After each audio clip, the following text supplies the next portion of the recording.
Power is a game. Just let that sink in for a minute. It's not about being good or bad, it's about strategy. It doesn't care what you meant to do, only what you actually did. And that single kind of cold idea, it's the key to understanding one of the most controversial books out there. And that's exactly what we're diving into today. This explainer is all about The 48 Laws of Power by Robert Greene. We're going to break down what this book actually is, who on earth would write something like this, and why it still captivates and, let's be honest, scares people all over the world.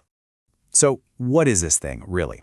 Well, you can think of it as a handbook, a user's manual for the hidden game of social power that's being played all around us.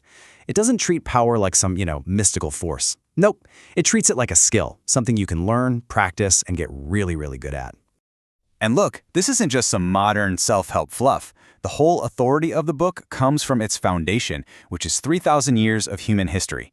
It's all about finding the timeless patterns in how people get power, how they use it, and, of course, how they lose it.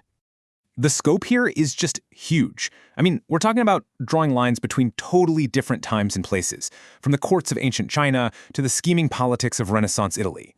It turns out human ambition kind of looks the same everywhere. And this is it, the 48 Laws of Power. This bestseller has ended up in the hands of basically everyone, from CEOs and rappers to prisoners and politicians. It's the rulebook for a game a lot of us don't even know we're playing. Okay, so here's the core idea, and it is brutally simple. The book basically argues that there are clear cause and effect rules when it comes to power. Certain moves, the laws, almost always get you more influence, and other moves, the transgressions, will almost always trip you up.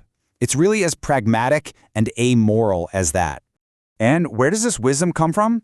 Well, it's pulled from this incredible mix of historical figures. You've got the brilliant military strategists like Sun Tzu, master politicians like Bismarck, and the ultimate social climbers, the courtiers. But then it also pulls from history's greatest seducers and even famous con artists. You get the whole picture of how influence really works. So, after hearing all that, this collection of, let's face it, ruthless advice, it makes you wonder, right? Who has the kind of mind to pull all this together? Who is the architect behind this whole thing?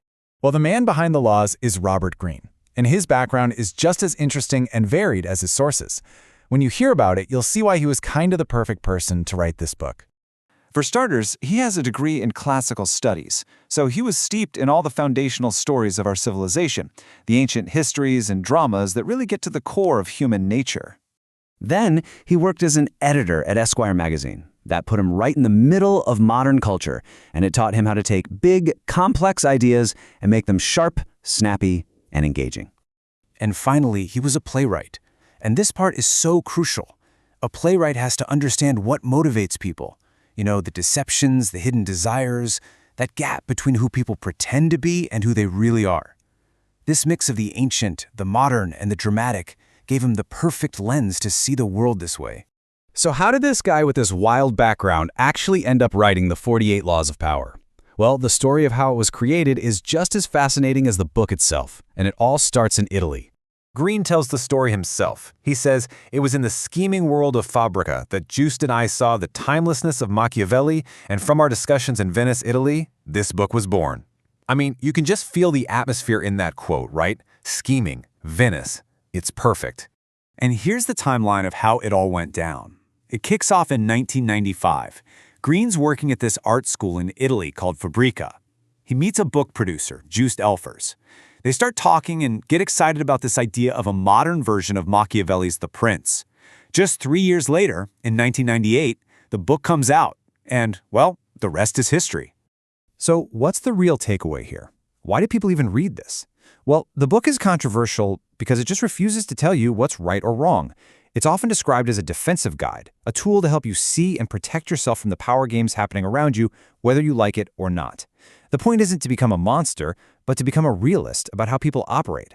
And Greene actually suggests a few different ways to use the book. You could read it straight through, get the full education on power dynamics, or you can use it like a reference guide, just looking up a specific law when you're facing a problem.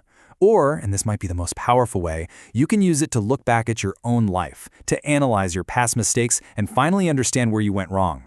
And the laws themselves, they are just unforgettable. Let's just touch on a few. Law 1, never outshine the master. The idea is simple. Always make your bosses feel comfortably superior. Your great ideas, make them think it was their idea. Because an insecure leader will see your talent as a threat, not a gift. It's a timeless rule of any workplace. Or how about Law 4, always say less than necessary? Think about it.